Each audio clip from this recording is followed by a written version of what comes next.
कहाँ तक हो गया था लास्ट?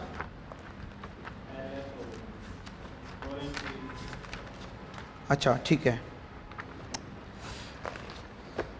चलो तो फिर आगे चलें इसमें अपन। कौन सा था?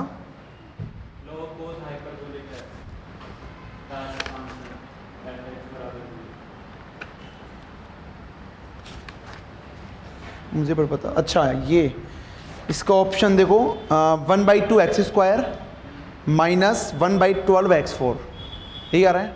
ठीक है, अब इसमें हेडिंग लिखो सिंगुलर पॉइंट्स। हेडिंग लिखिए सिंगुलर पॉइंट्स, सिंगुलर पॉइंट्स।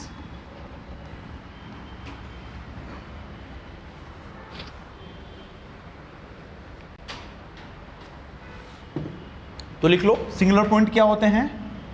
जहां पे कॉम्प्लेक्स फंक्शन, जहां पे कोई भी फंक्शन क्या हो, इनफाइनाइट बन जाए, है ना, फाइनाइट नहीं हो तुम्हारे पास। तो लिख लो the point at which complex function F Z, the points at which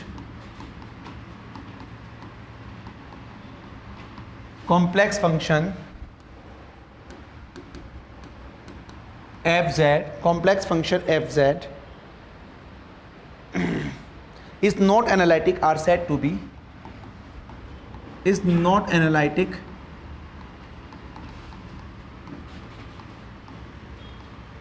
are said to be, are said to be singular point of complex function.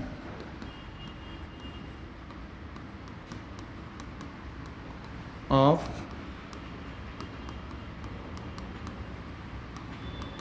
complex function, singular point of complex function. ठीक है, इसमें लिख लो isolated singular point. पहला लिखो इसमें isolated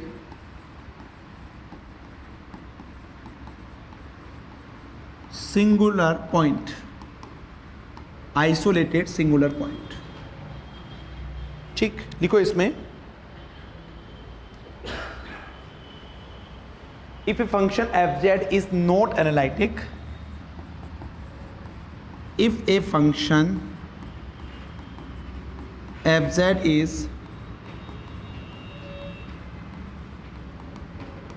not analytic at z is equal to z naught, at z is equal to z naught, and if we draw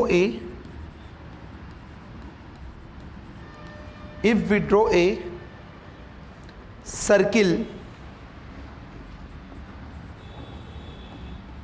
मतलब एक ऐसा सर्किल ड्रॉ करें C Z minus Z naught is equal to epsilon, where epsilon is very small quantity, very small quantity in complex argand plane,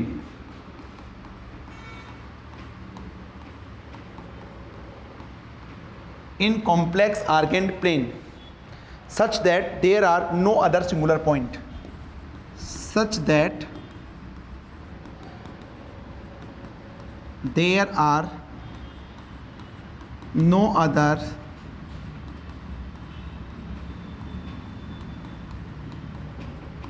singular point of fz within the circle of fz within the circle, within the circle except z is equal to z naught. It's said to be isolated singular point. It's said to be isolated singular point, isolated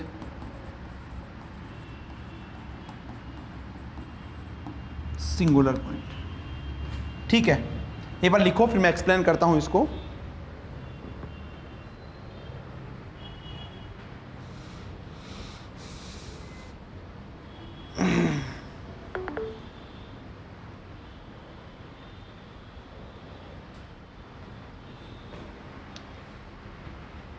देखो क्या बोल रहा है ये, isolated singular point क्या होगा, कोई function F Z है जो कि जेड बराबर जेड नोट पे तुम्हारे पास में एनालिटिक नहीं है, इसका मतलब वो डिफाइन नहीं हो रहा उस पॉइंट के ऊपर, ठीक है। तो मैं क्या करूं, उसको सेंटर मानते हुए एक सर्किल ड्रॉ करता हूं एप्सिलॉन रेडियस का। एप्सिलॉन तुम्हारे पास बहुत स्मॉल क्वांटिटी है, तो वो सर्किल इस तरह से ड्रॉ हो कि उसके अंदर जेड बराबर जेड नोट के अलावा कोई भी तुम्हारे पास सिंगुलर पॉइंट नहीं आता है। तो उस केस में जो जेड बराबर जेड नोट है वो आपके पास क्या होगा, आइसोलेटेड सिंगुलर पॉइंट होगा, है ना। जैसे एग्जांपल लिखो, एग्जांपल है F Z is equal to 1 upon Z minus 1 और जेड प्लस 2 का स्क्वायर, जेड प्लस 2 का स्क्वायर।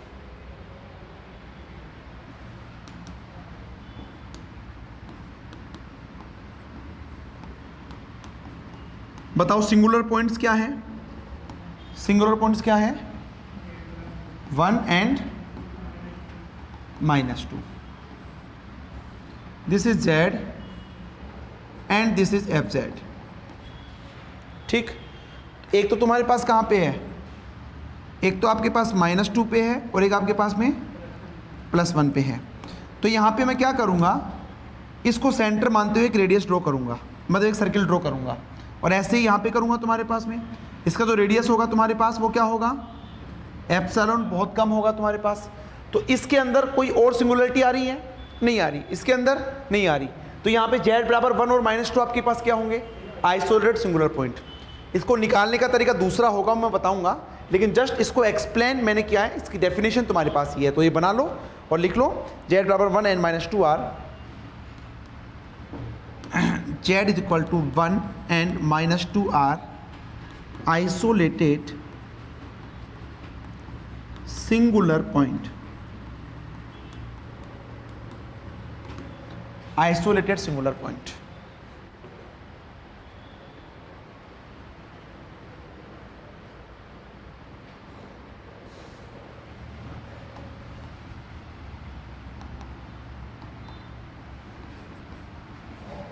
ठीक, सेकंड लिखिए इसमें, non isolated singular point, non isolated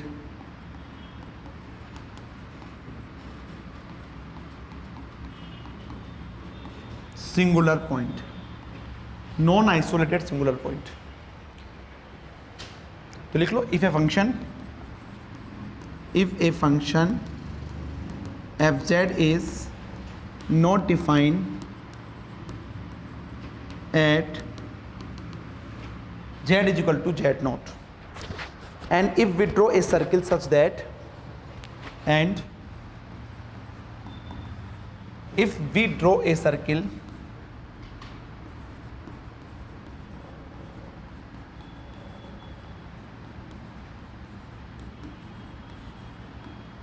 such that there are other singular point of fz, there are other singular point of fz, other singular point of fz within the circle except within the circle except z is equal to z naught, except Z is equal to Z naught. मतलब इसको छोड़ के और भी तुम्हारे पास singular point आ रहे हो, then Z naught is known as non isolated singular point, then Z naught is called as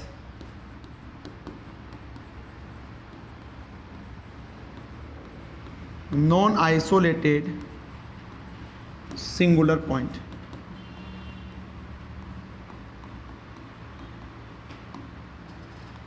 non isolated singular point, ठीक। जैसे एग्जाम्पल लिखो, एग्जाम्पल लिखिए, F Z is equal to sine 1 upon sine, ऐसे लिखना 1 upon sine pi by Z, pi by Z.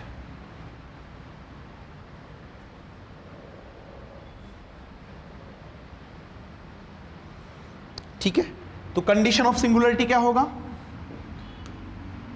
बोलो, condition of singularity sine pi by Z is equal to, और sign में value किसकी होती है, एन पाई की, है ना। तो यहां से पाई अपॉन जेड क्या हो जाएगा तुम्हारे पास, एन पाई। तो यहां से तुम्हारे पास एन बराबर या जेड बराबर कितना हो जाएगा, 1/n। और एन बराबर कितना हो सकता है, 0 1 2 3, क्योंकि एन की 0 भी तुम्हारे पास साइन 0 ही होता है। ठीक है, तो इस केस में तुम्हारे पास क्या होगा, ये नॉन आइसोलेटेड सिंगुलरिटी। ठीक है, कहने का मतलब ये रियल पार्ट होता है जेड, ये इमेजनरी पार्ट होता है। मान लो कोई फंक्शन जेड बराबर जेड नोट पे डिफाइन नहीं हो रहा है, यानी कि वो सिंगुलर बनता है, यानी कि वो एनालिटिक नहीं है। तो मैं यहाँ से अगर एक सर्किल ड्रॉ करता हूँ तो इसके अंदर इस पॉइंट के अलावा और भी क्या होंगे तुम्हारे पास में, सिंगुलर पॉइंट है। ये भी आपके पास क्या है, सिंगुलर पॉइंट है। उस केस में जो जेड बराबर जेड नोट है वो आपके पास क्या होगा, आइसोलेटेड सिंगुलर पॉइंट होगा। ठीक है, ये नोट करो। क्वेश्चन में पहचानने का तरीका ये नहीं रहेगा, वो दूसरा रहेगा। ये डेफिनेशन बताया हूं मैंने ओनली। ठीक है, ये नोट करो एक बार।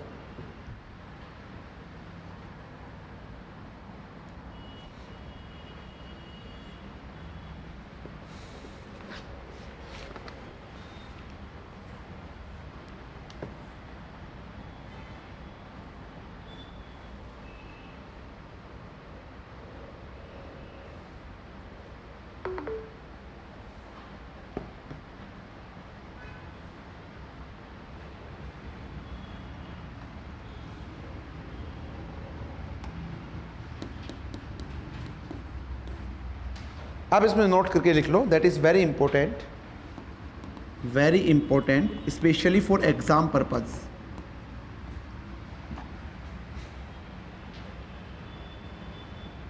लिखो, for Z is equal to any value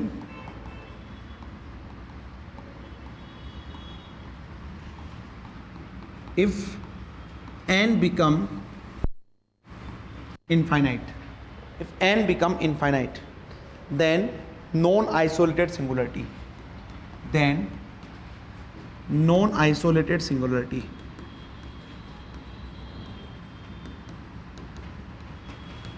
ठीक। सेकंड नोट करके लिखना है इसमें, मतलब जेड की किसी की वैल्यू के लिए एन अगर इनफाइनाइट बन जाता है तुम्हारे पास में, तो जेड की वो वैल्यू नॉन आइसोलेटेड सिंगुलरिटी होगी। और नेक्स्ट लिखो, for Z is equal to any value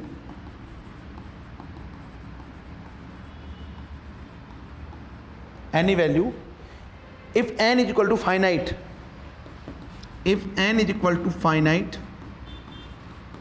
then isolated singularity, अभी क्लियर हो जाएगा पूरा। ठीक है, जैसे एग्जाम्पल देखो, एग्जाम्पल अभी मैंने लिया था, F Z is equal to 1 upon sine pi by Z, 1 upon sine pi by Z. ठीक, अब देखो मैंने यहां पे क्या बोला था, कंडीशन ऑफ सिंगुलरिटी क्या होती है, sine pi by Z is equal to 0 या फिर साइन एन पाई। तो पाई या फिर 1 अपॉन जेड, मैं डायरेक्ट कर रहा हूं यहां पे, 1 upon Z is equal to N, तो जेड बराबर या 1 अपॉन, इतना ही रहने दो बस, ये लो, ये लीजिएगा। एन बराबर क्या है, अब देखो यहां पे जेड की किस वैल्यू के लिए एन इनफाइनाइट बन रहा है, 0 के लिए, तो जेड बराबर 0 क्या होगा, नॉन आइसोलेटेड सिंगुलरिटी। बाकी जेड की सभी वैल्यू 0 के अलावा जितनी वैल्यू है 1 2 3 4, उसके लिए क्या होगा तुम्हारे पास में, आइसोलेटेड सिंगुलरिटी होगा। ठीक है, तो लिख लो इसके अंदर z बराबर 0,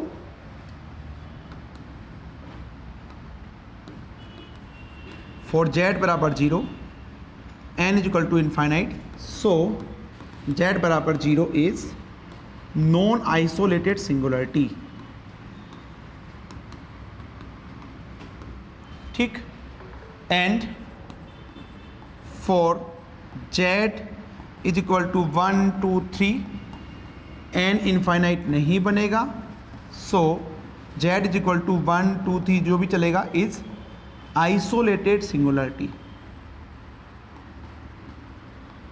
नोट कर लीजिए।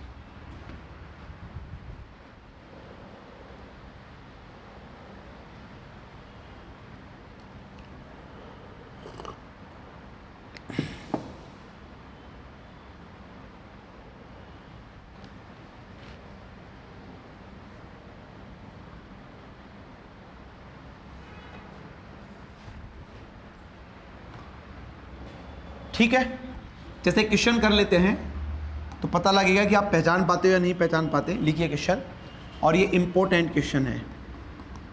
लिखिए, if F Z is equal to sine Z बटे कॉन जेड, साइन जेड बटे कोस जेड, मैं ओनली टेन जेड भी लिख सकता हूँ, ठीक है ना। Then which of the following is correct, then which of following is correct। ठीक, ऑप्शन लिख लो। F Z has non isolated singular point,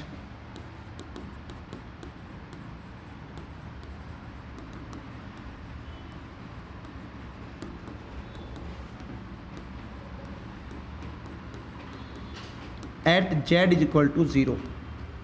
option B, F Z has non isolated singular point. सब कुछ सेम है भाई, यहाँ पे लिख लेना at Z is equal to infinite. Option C, F Z has isolated singular point,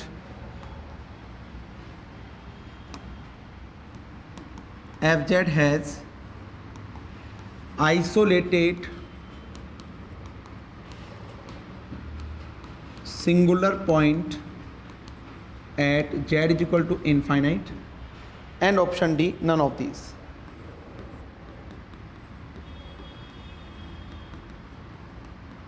none of these, बताइए।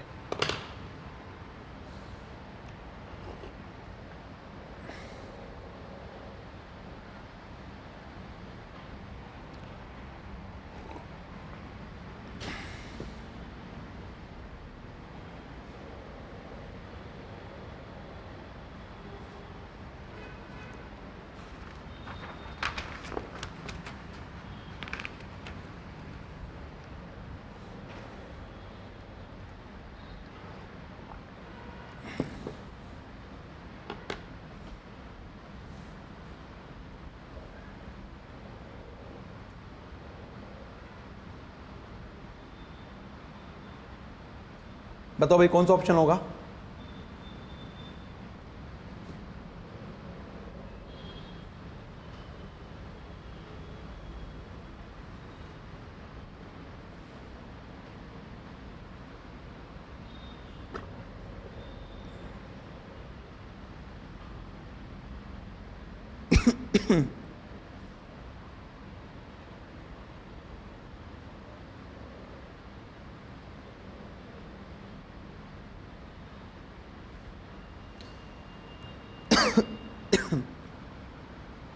तो सबसे पहले निकालो ना आप condition of singularity. Condition of singularity क्या होगी,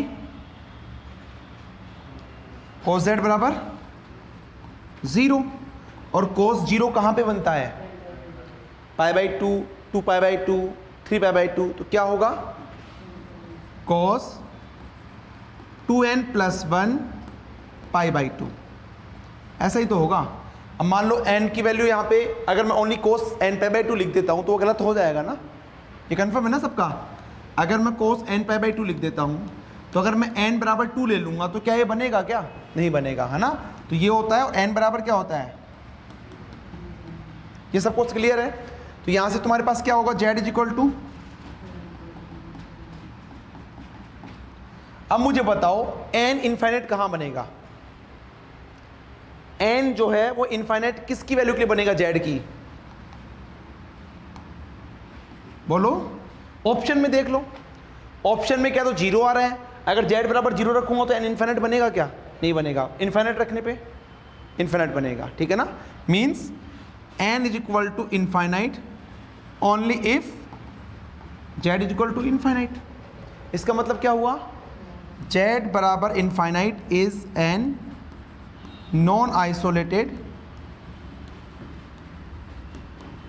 सिंगुलर पॉइंट। क्लियर हुआ या नहीं हुआ भाई? z की किसी की भी वैल्यू के लिए अगर n इनफाइनाइट बन जाता है तो z की वो वैल्यू नॉन आइसोलेटेड सिंगुलरिटी, अगर वो वैल्यू फाइनाइट आती है तो आइसोलेटेड सिंगुलरिटी। तो z बराबर इनफाइनाइट पे n इनफाइनाइट बनेगा, दैट्स वाई z बराबर infinite is an non isolated singular point. So option B is the correct answer. देख लो, ये सेट के एग्जाम में पूछा हुआ था भाई, है ना? ये जो क्वेश्चन है आपके WB सेट में पूछा हुआ था, वेस्ट बंगाल सेट के एग्जाम में।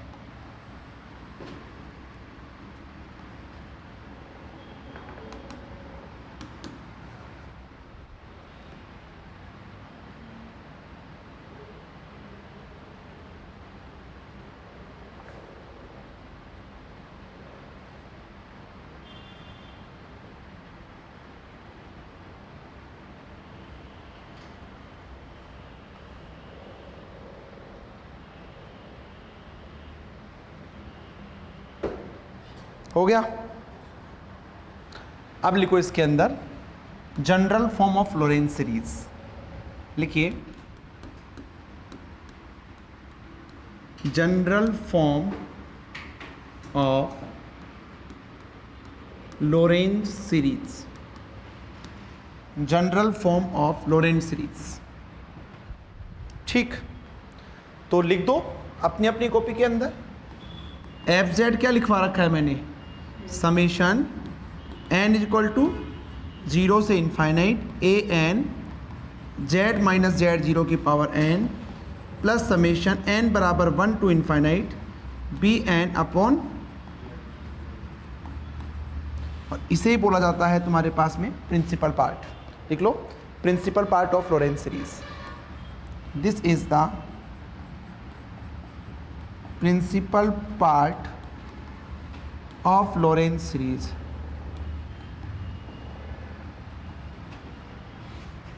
Principal part of Lorentz series।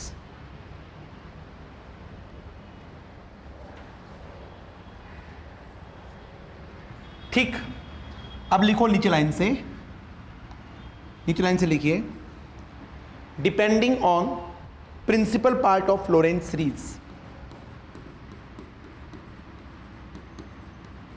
depending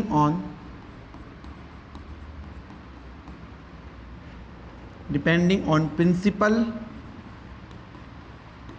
part of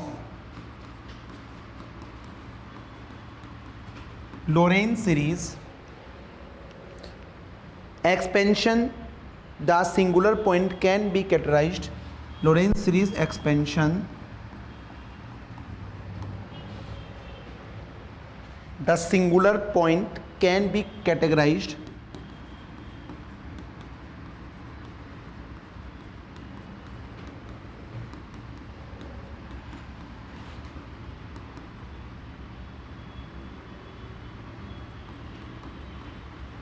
in 3 possible ways या 3 ways, 3 ways। ठीक, इसमें लिखो, पहला लिखो essential singular point, non essential singular point. पहला लिखो essential singular point, non essential singular point,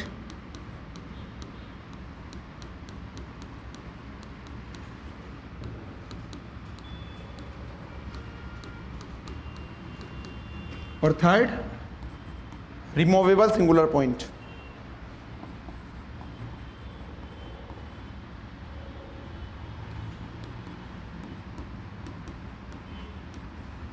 removable singular point. ठीक, जो आपके पास लोरेंट्ज़ सीरीज है इसके प्रिंसिपल पार्ट के बेसिस पे इसको 3 पार्ट में कैटेगराइज किया गया है सिंगुलर पॉइंट को। First is essential non essential, removable. ठीक है ना, इंपॉर्टेंट पार्ट है भाई ये, क्वेश्चन आते हैं यहाँ से। लिखिए नीचे लाइन से, सबसे पहले लिखिए essential singular point, essential singular point.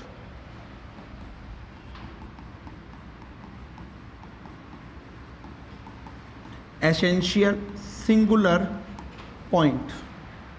ठीक, एसेंशियल में क्या होगा, जो इसका प्रिंसिपल पार्ट है, जिसमें प्रिंसिपल पार्ट वो पार्ट होता है जिसमें z माइनस जेड नोट की नेगेटिव टर्म्स आती है या 1 में टर्म्स आती है।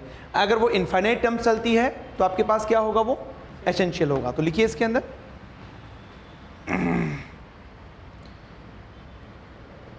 देखो principal part of F Z, देखो मैं प्रिंसिपल पार्ट को पीपी लिखूंगा भाई, है ना, principal part of F Z about Z बराबर Z naught contain, about Z बराबर Z naught contain infinite term of negative power, then infinite terms of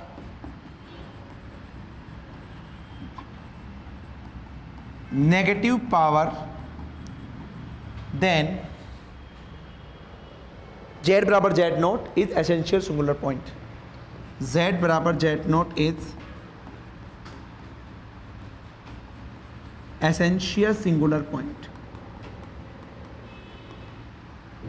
essential singular point. ठीक, एग्जाम्पल लिख लो, exponential 1/z+2, F Z is equal to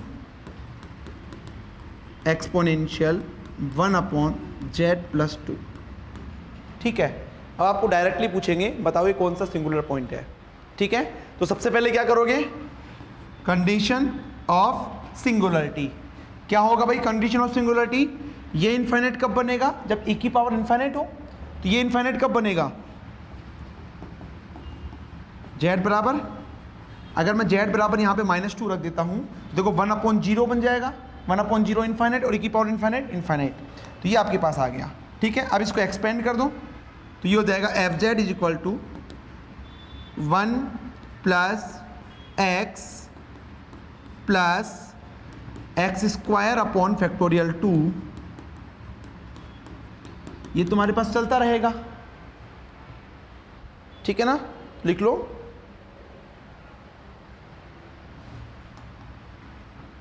principal part contain, ये वाला part, principal part contain infinite number of terms of 1/z+2। So z बराबर -2 is essential singular point, essential singular point.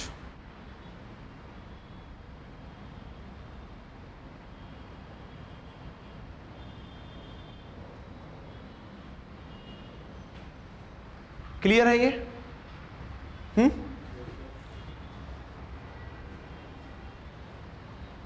देखो कई बार exam में आपको question में ये पता नहीं लगेगा किसका एक्सपेंशन करना है, कैसे सोल्व करें। तो मैंने तरीका बता रखा है, जब भी आपको ऐसे क्वेश्चंस में ऐसा फंक्शन दिख जाए जिसका सीरीज एक्सपेंशन आप जानते हो, जैसे साइन हो गया, कोस हो गया, एक्सपोनेंशियल हो गया, लॉग हो गया, इन सब का आप सीरीज एक्सपेंशन जानते हैं, तो ऐसे केस में उसका एक्सपेंड करो बस, और कुछ नहीं करना। एक्सपेंड करके देखो जिस भी पॉइंट पे वो सिंगुलर बन रहा है उस पॉइंट्स में, मतलब जेड माइनस जो भी जेड नोट है मान लो, उसके इनफाइनाइट टर्म्स अगर नेगेटिव पावर में इनफाइनाइट टर्म्स आ रहे हैं तो वो एसेंशियल होगा, अगर फाइनाइट है तो तुम्हारे पास में क्या होगा, तो लिख लो सेकंड। सेकंड लिखिए इसके अंदर नॉन एसेंशियल सिंगुलर पॉइंट और pole singularity.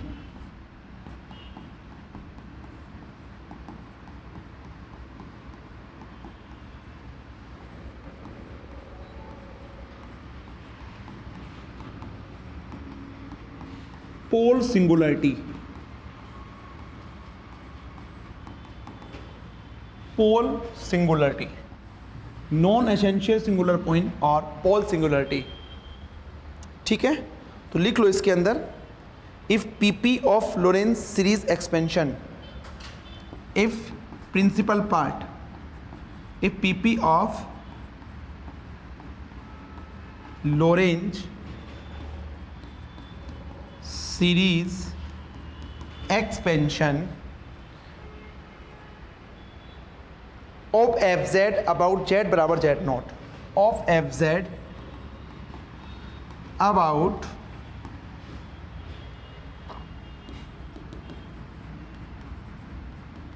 z is equal to z naught contain finite number of terms,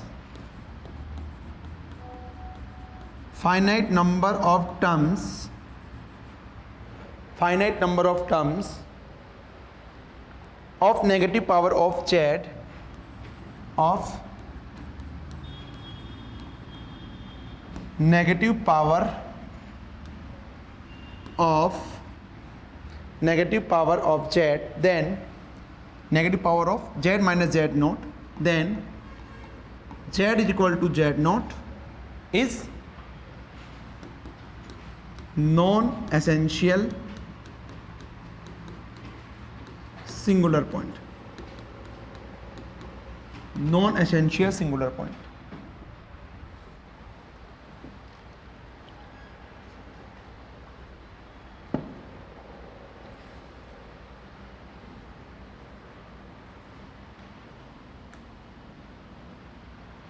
clear है? लिखिए नोट करके, नोट करके लिखिए, दैट इज वेरी इंपॉर्टेंट. लिखिए highest negative power present, highest negative power present in the principal part will be in principal part will be order of pole, will be order of pole. उस पोल का order क्या होगा? Just जो negative power है उसमें जो highest power है उसको देख लो.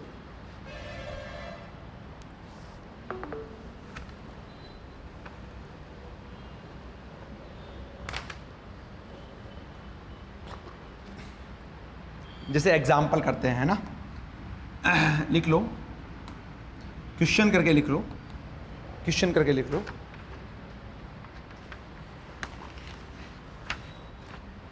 F Z is equal to, F Z is equal to E to the power Z upon Z minus 4 की power 4, Z minus 4 to the power 4. बताइए भाई, इसमें बताइए कि कौन सा सिंगुलरिटी होगा और किस पॉइंट पे होगा तुम्हारे पास में. बताइए जल्दी से.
हाँ भाई, हुआ? सबसे पहले क्या देखेंगे, कंडीशन ऑफ सिंगुलरिटी क्या है भाई, z बराबर 4, या ऐसे कर लो z minus 4 is equal to 0, तो z बराबर आपके पास 4 आ गया। ठीक, तो ये कंडीशन ऑफ सिंगुलरिटी आ गई। अब इससे अपन चेक करते हैं एसेंशियल है या नॉन एसेंशियल है। अगर नॉन एसेंशियल है तो तुम्हारे पास में उसका पोल का ऑर्डर क्या रहेगा, है ना, ये अपन चेक करेंगे।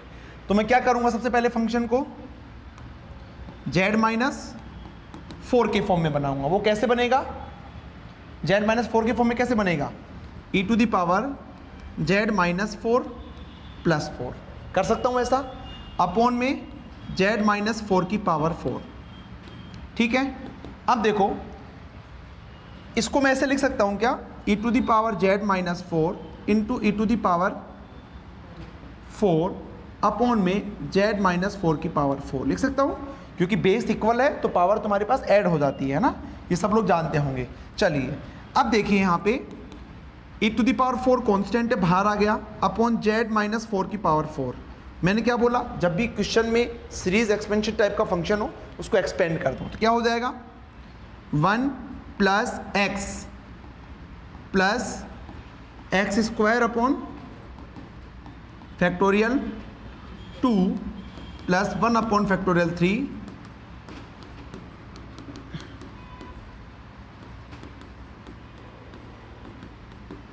ये तुम्हारे पास ऐसे चलता रहेगा।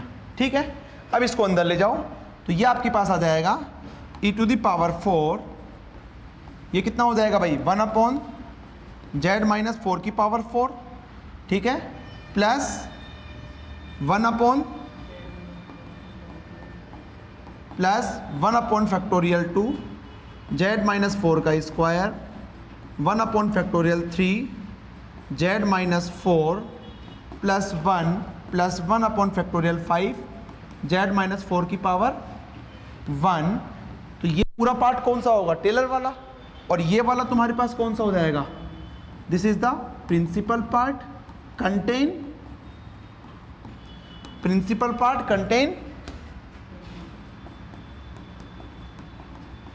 Finite terms. ठीक है, तो ये कौन सा होगा तुम्हारे पास, और क्या बोल सकता हूं मैं, पोल ऑफ ऑर्डर 4, ये लीजिएगा। इसमें किसी को कोई कंफ्यूजन हो तो पूछ लीजिए, और नहीं है तो जल्दी से इसको नोट कर लो। ये मैंने छोटा कर दिया, ये लीजिए।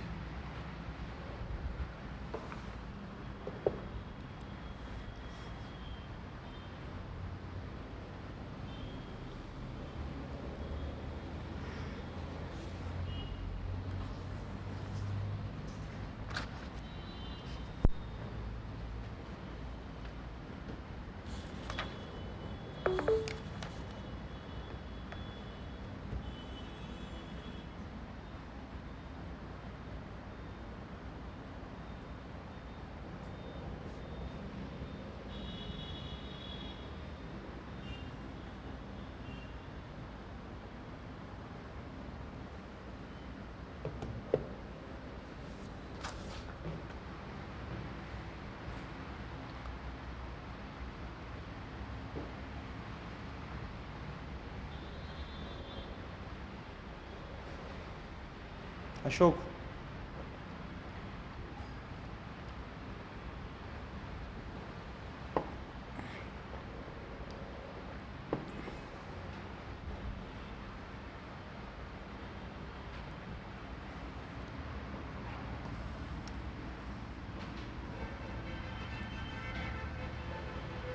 ठीक है, हो गया, नोट नहीं हुआ,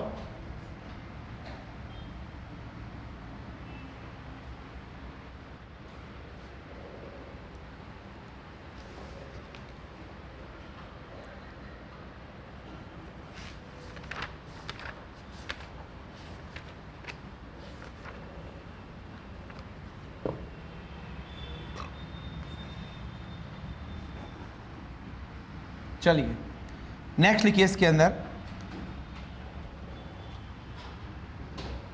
नेक्स्ट लिखेंगे नोट करके लिख लो, नोट करके लिख लो।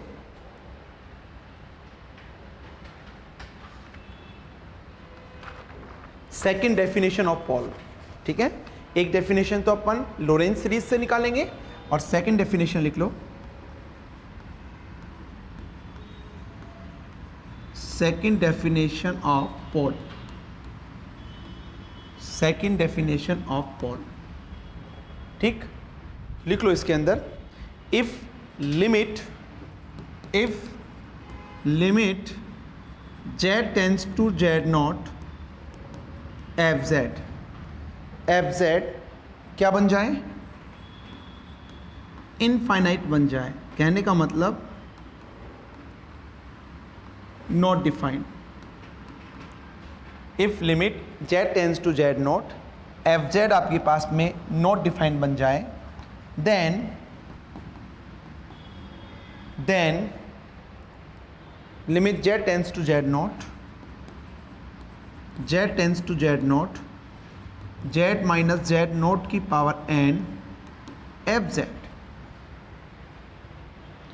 अगर आपके पास कोई कांस्टेंट आता है जिसको मैं नॉट इक्वल टू जीरो आपके पास आना चाहिए, नॉट इक्वल टू जीरो आपके पास आना चाहिए। देखो, देन z बराबर z naught is a pole singularity, then z बराबर z naught is a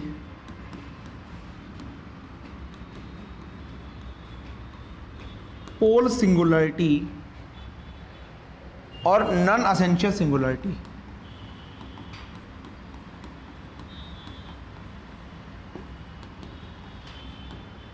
non essential singularity, ठीक। अगर आपके पास n बराबर 1 है, इसको हम बोलेंगे पोल ऑफ ऑर्डर 1, या फिर इसको बोला जाएगा सिंपल पोल। अगर मेरे पास n बराबर 2, 3, 4 ऐसे हैं तुम्हारे पास में, तो ये हो जाएगा pole of order 2, 3, 4, pole of order 2, 3, 4 ये चलता रहेगा। हाँ जी, कहाँ पे? यस, n बराबर 1 आएगा भाई, है ना। n बराबर, इसको सही कर लेना। अगर n बराबर 1 है तो पोल ऑफ ऑर्डर 1 होगा, अगर 2, 3, 4 है तो तुम्हारे पास पोल ऑफ ऑर्डर 2, 3, 4 ऐसे हो जाएगा।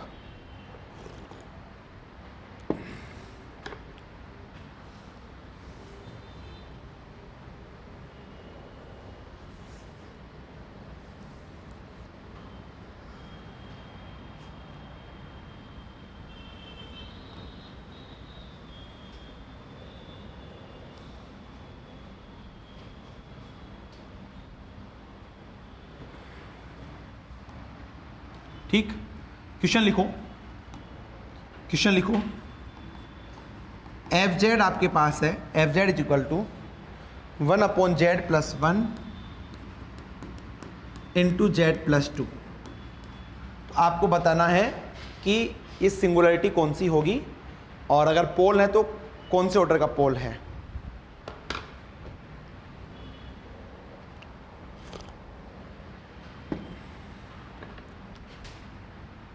सबसे पहले चेक करो कहाँ पे, सबसे पहले क्या देखोगे भाई, कंडीशन ऑफ सिंगुलरिटी, है ना।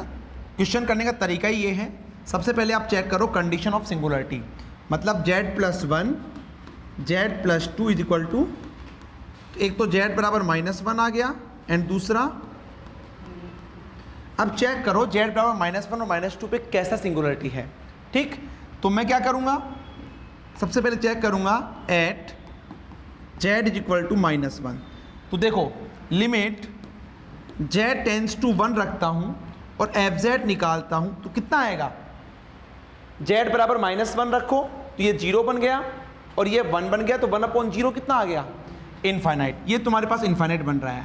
अगर ये इनफाइनाइट बनता है और मैं इसमें निकालता हूँ limit z tends to -1 z minus z naught, तो कितना हो जाएगा, z plus 1 into f z कितना है 1/z प्लस 2, ये कैंसिल आउट हो जाएगा, -1 रखो, कितना आएगा?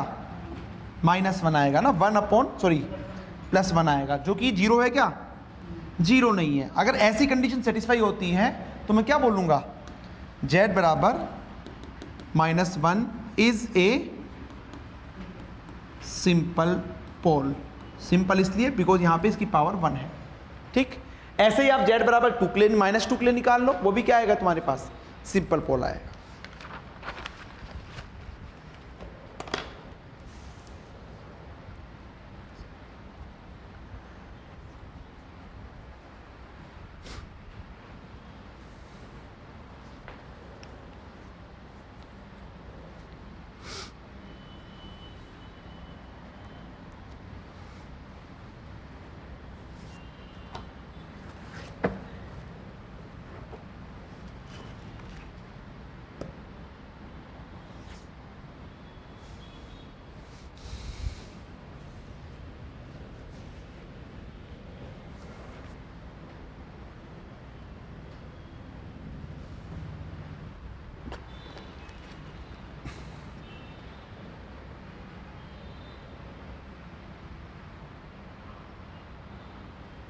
कितना है भाई z बराबर -2 पे?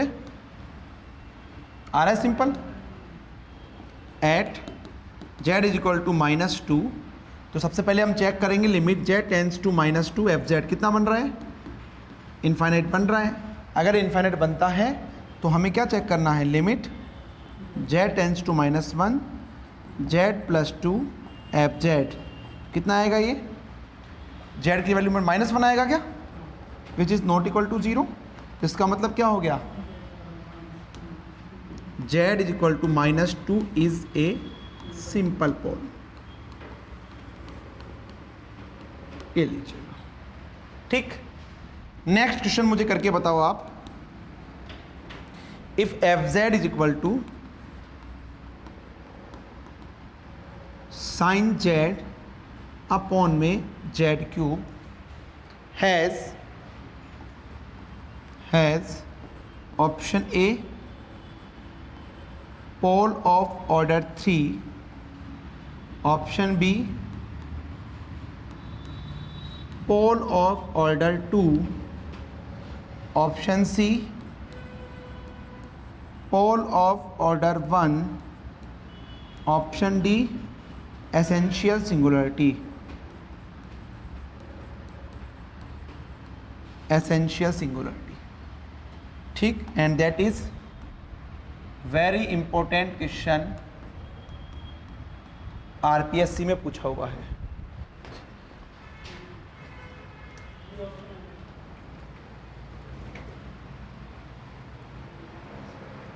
मैम आ गई?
ऑप्शन बी आ रहा है भाई। देखो, पहली चीज तो अब इसमें मैक्सिमम स्टूडेंट्स क्या करके आए थे? ऑप्शन ए, है ना। तो ये मत देखो कि नीचे क्या है। मैंने क्या बोला? जब भी तुम्हें ऐसा लगे कि सीरीज फंक्शन है उसको एक्सपेंड करो। सबसे अच्छा तरीका यही है, इससे अच्छा तरीका कुछ भी नहीं है। ठीक है, तो देखो मैं यहाँ पे तो आपको अलग अलग मेथड से बताऊंगा। मेथड फर्स्ट आपके पास क्या है? F Z is equal to sine Z upon z cube. अब ये सीरीज फंक्शन है, इसको एक्सपेंड कर दो तो ये हो जाएगा Z minus Z cube upon factorial 3, ठीक, जेड 5 अपॉन फैक्टोरियल 5 माइनस, ये चलता रहेगा और बाहर आपके पास है 1 अपॉन जेड क्यूब। इसको अंदर ले जाओ तो ये क्या हो जाएगा 1 upon Z square minus 1 upon factorial 3 plus Z square upon में फैक्टोरियल 5 माइनस चलता रहेगा, ठीक है।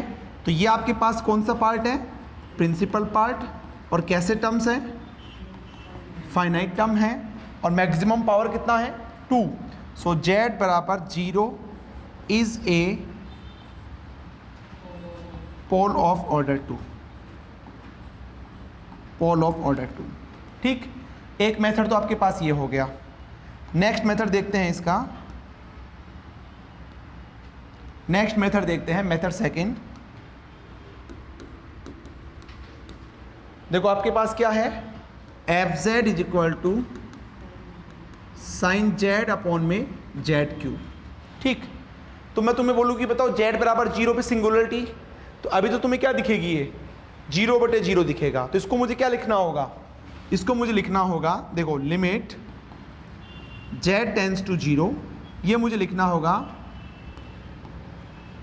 अच्छा मैं इसको एक काम करता हूँ, इस फंक्शन को ऐसे लिख देता हूँ, देखो f Z is equal to sign,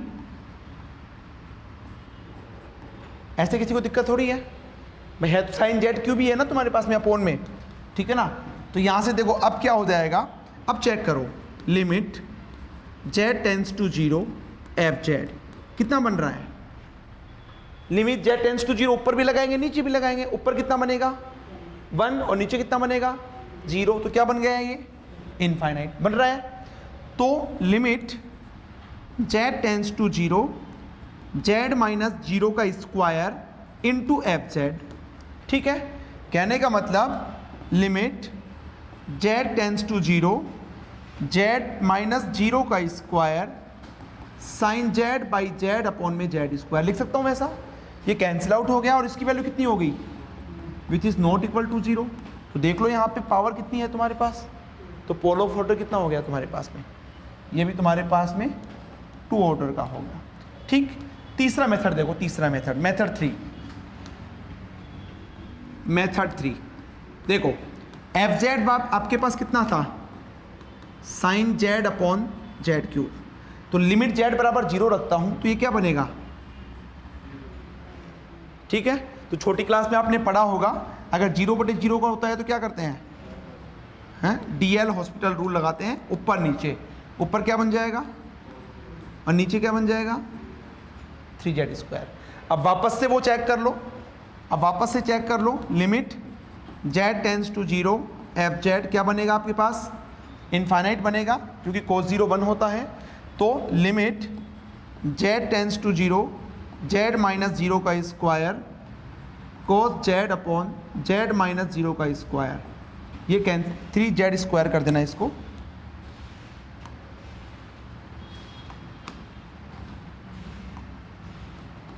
ये कैंसिल आउट हो जाएगा।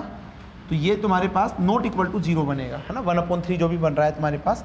तो यहाँ से मैं क्या कह सकता हूँ, पोल ऑफ ऑर्डर, कैसे भी अप्रोच कर सकते हो, ठीक है।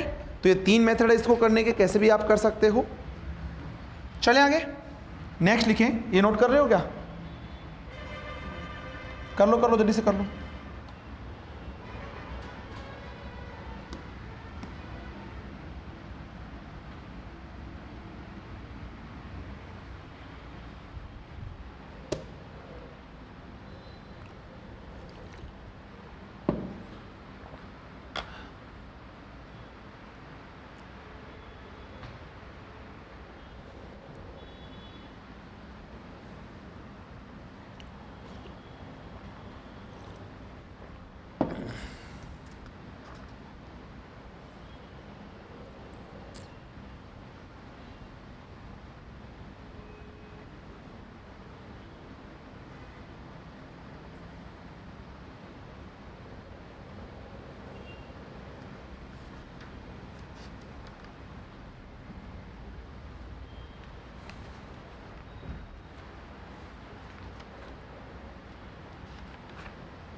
हो गया।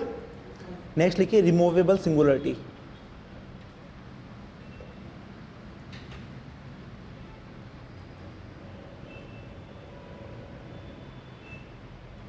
एक सेकेंड,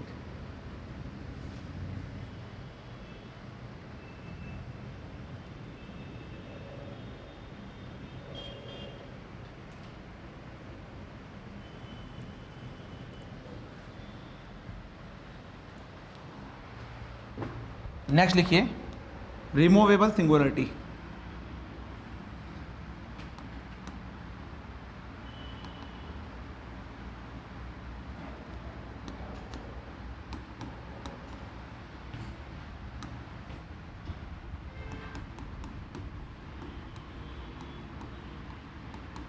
रिमूवेबल सिंगुलरिटी, ठीक। तो लिखिए इसके अंदर if principal part of Laurent series expansion, if principal part of Laurent series expansion, Laurent series expansion of F Z about Z बराबर Z naught, of F Z about Z बराबर Z naught, z बराबर Z naught, contain no negative power, contain no negative power, no negative power, then z बराबर z नॉट is called as, then z बराबर z नॉट is called as removable singularity।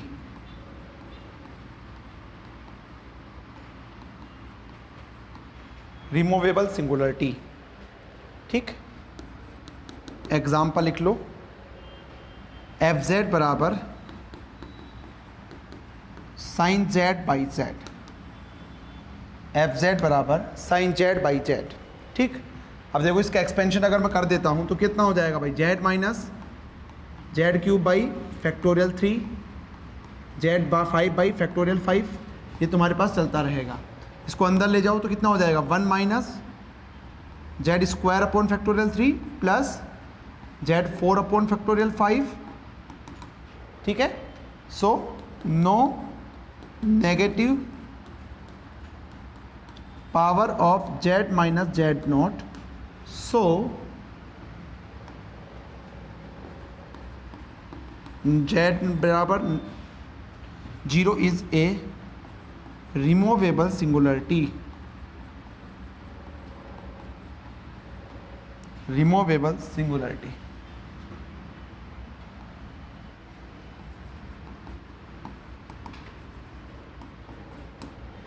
एक question कीजिए,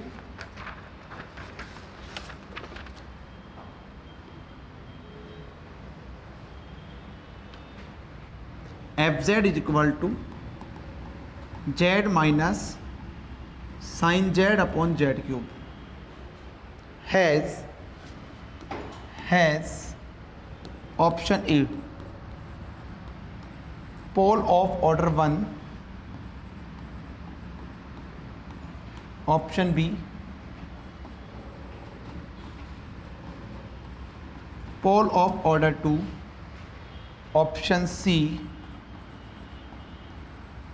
पोल of order 3, option D none of these, none of these।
बताओ भाई, अब तो इतने क्वेश्चन बता दी, टाइम लगना ही नहीं चाहिए।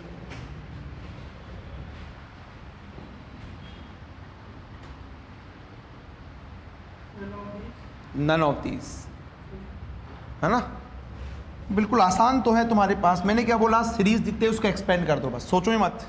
तो ये हो जाएगा F Z is equal to 1/z³ को बाहर ले लो, ये हो जाएगा z माइनस साइन z का कितना हो जाएगा प्लस z5 माइनस, ये चलता रहेगा, ठीक। तो 1/z³, ये देखो कैंसिल आउट हो जाएगा। यहाँ तुम्हारे पास क्या बचेगा, यहाँ तुम्हारे पास बचेगा minus minus plus z³ minus z5 plus, इसको अंदर ले जाओ तो 1/3 माइनस z² प्लस ये लीजिएगा। So no negative power of, so कौन सा singularity, removable singularity. So option कौन सा हो जाएगा, D is the correct answer.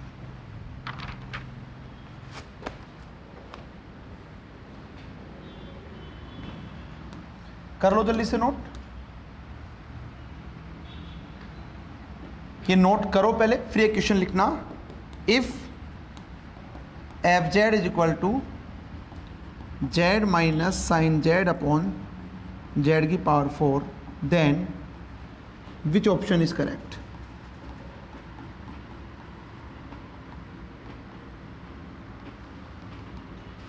Which option is correct, तो उस केस में कौन सा होगा देखो एक बार।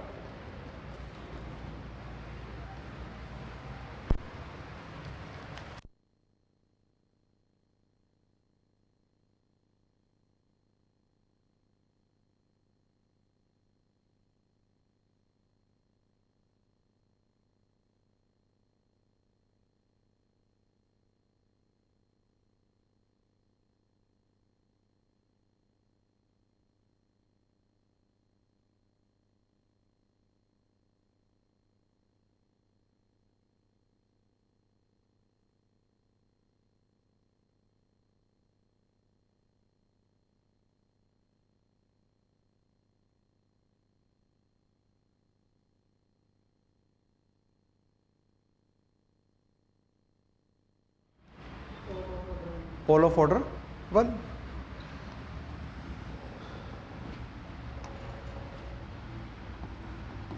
एफ जेड आपके पास हो जाएगा z minus z³ z5 upon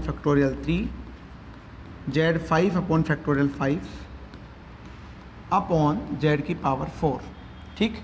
इसे जब आप सोल्व करोगे तो ये तो कैंसिल आउट हो जाएगा, माइनस माइनस प्लस, तो अपॉन में करोगे तो ये हो जाएगा 1/3 z माइनस z⁴ प्लस, ये चलता रहेगा।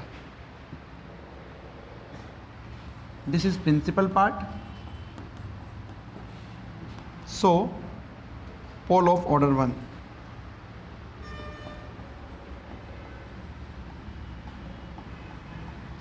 पोल ऑफ ऑर्डर 1, ठीक। अब मैं एक दो क्वेश्चन आपको होमवर्क दे रहा हूँ, ठीक है, फिर बाकी आपकी क्लास कल ही लगेगी, ठीक। तो लिखो क्वेश्चन नंबर फर्स्ट, वो आपके लिए होमवर्क होगा, और ये आरपीएससी के किसी न किसी एग्जाम में आए हुए हैं भाई, है ना, चाहे वो पीएचडी एंट्रेंस में पूछे हुए हों, चाहे वो असिस्टेंट प्रोफेसर के अंदर पूछे हुए हों, किसी न किसी एग्जाम में आए हुए हैं, तो इसलिए इंपॉर्टेंट बनते हैं ये। तो लिखो question first, F Z is equal to z² plus 2z plus 1, z² plus 2z plus 1 divided by z plus 1 की पावर 4 z माइनस 2 का square. Which of the following is wrong, which of following is wrong, which of following is wrong. Option A लिखिए, pole of order 2 for z बराबर 2,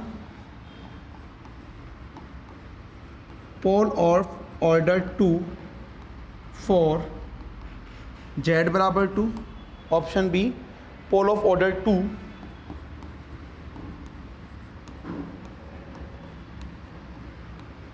for Z बराबर -1, option C pole of order 4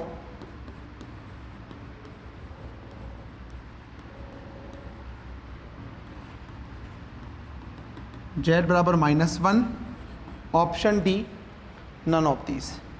भाई इस question को ध्यान से देखो, क्या देखते ही आप दो ऑप्शन इनकरेक्ट कर सकते हो? क्या ये पता लगा सकते हो इन तो कौन से ऑप्शन में से आएगा आंसर?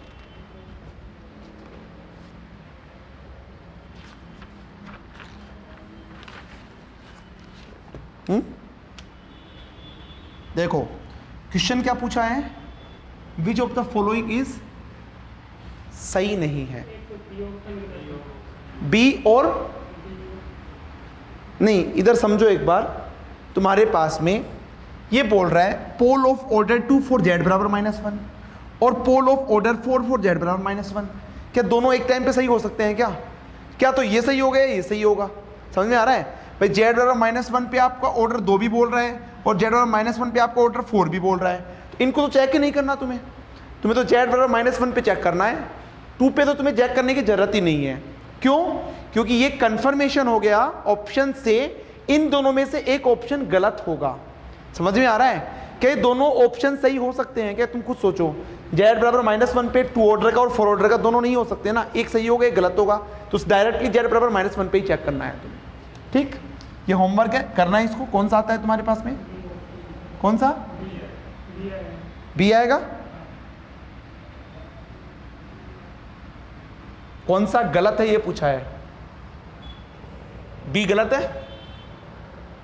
देखो जैसे तुम बोल रहे हो कि बी ऑप्शन आएगा, ठीक है, तो मैंने क्या बोला, हमेशा ये मत देखो कि इसकी पावर इतनी है तो ऑर्डर वो होगा, है ना, इसको चेक करो। देखो तुम लगाओगे लिमिट जेड टेंस टू -1 तो ये इन्फिनिट बन जाएगा। अब चेक करो limit Z tends to -1, z minus जो भी होता है यानी कि जेड +1 की पावर 4 ही तो कैंसिल आउट हो जाएगा। अब यहां पे देखो क्या आएगा, जेड बराबर -1 रखो तो कितना आएगा, +1 +1 2 और -2 0, और 0 डेफिनेशन में नहीं बनना चाहिए, इसका मतलब 4th ऑर्डर हो ही नहीं सकता। तो बचा हुआ कौन सा तुम्हारे पास में, 2 ऑर्डर का। समझ में आ गया? तो बस यही तुम्हें चेक करना है ना। अब यही तो वहां पे गलती करवा देते हैं, ठीक है, तो इसलिए डेफिनेशन लगा के हमेशा चेक करो। क्वेश्चन नंबर 2 होमवर्क आपके पास है, लिखिए, the complex function fz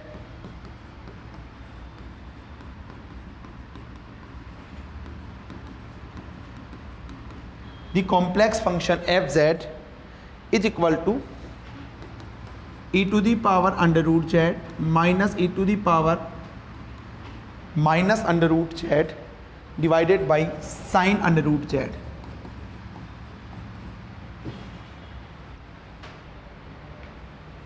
Which of the following is correct?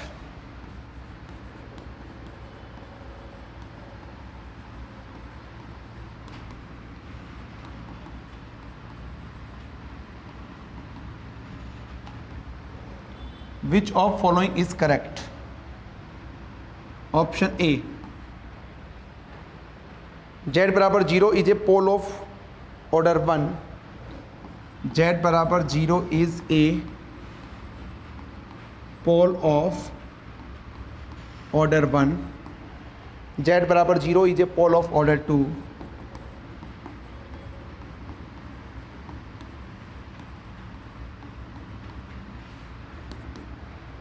z बराबर 0 is a removable singularity,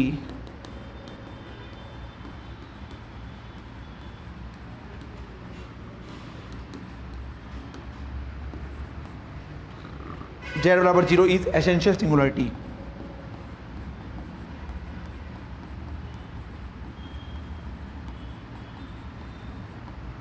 essential singularity, ये 4 ऑप्शंस हैं।